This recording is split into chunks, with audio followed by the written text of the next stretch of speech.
Yes, dear children, today I'll be teaching you about the shock therapy. If you look at shock therapy, what does it says? It's a painful process.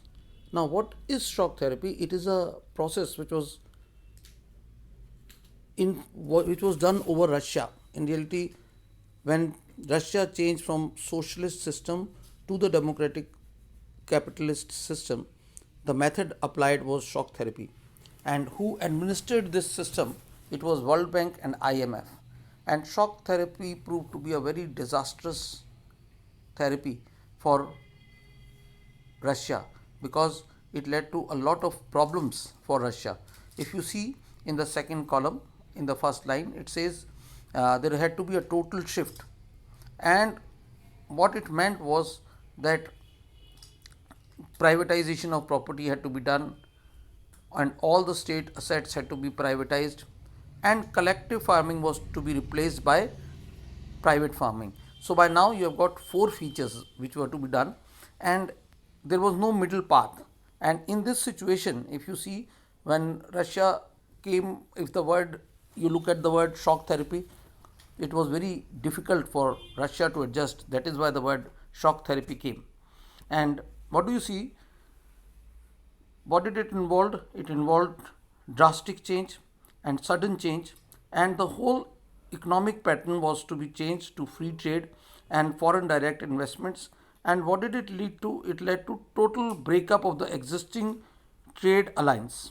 In the second paragraph, if you see in the first column, you will see it says breakup of the existing system. And once this was done, it led to a lot of untold miseries for the people who were living in Soviet Union because the whole economy fell flat, and this led to the greatest garbage sale that happened. And what do you see here? It says shock therapy was administered in 1990s and it ruined the economy and it led to disaster upon the people.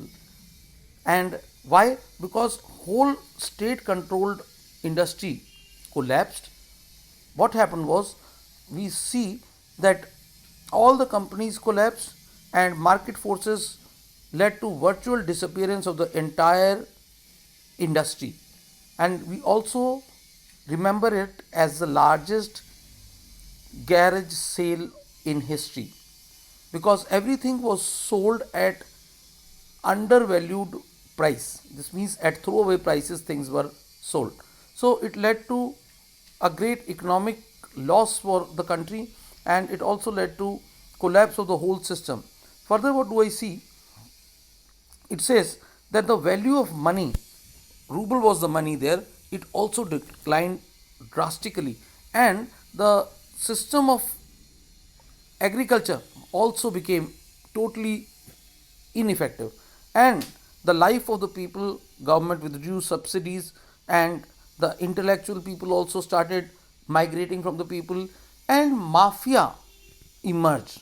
And even today you see most of the countries which were in the past under Russia, they were under one communist party, now they are under one or the other non democratic government, or whoever is ruling forever type situation, which means that the situation is not at all good.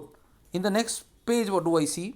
It says the effect on democratic institution. And what do we see? That all these countries were, the constitution was drafted very quickly, and what happened was most of the countries became such that they did not allow democracy to develop. You see in Russia, very strong executive president, the power was all concentrated in presidents, in Turkmenistan also, in Uzbekistan also. Imagine in any government, usually the rule is of 4 years or for 5 years. When you look at India, India is being ruled for 5 years. After 5 years, you have election. In America, the election takes place after 4 years. But here, the rule is for 10 years. So this means democracy got muzzled and democracy did not exist in these countries. And what do we find is that most of the resources that were existing in few countries, And what do we find? That Russian economy, how did it grow back again? Because of the resources that were existing, like oil, which it started exporting, and this led to again a bit of development in Russia.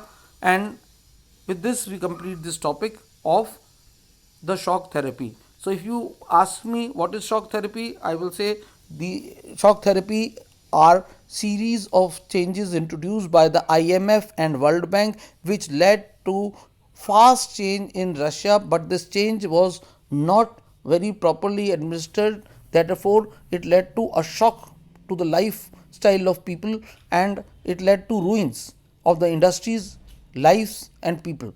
So it was a total ruin for Russia, when because the change took place very fast, and democracy could also not be established in those countries. Thank you.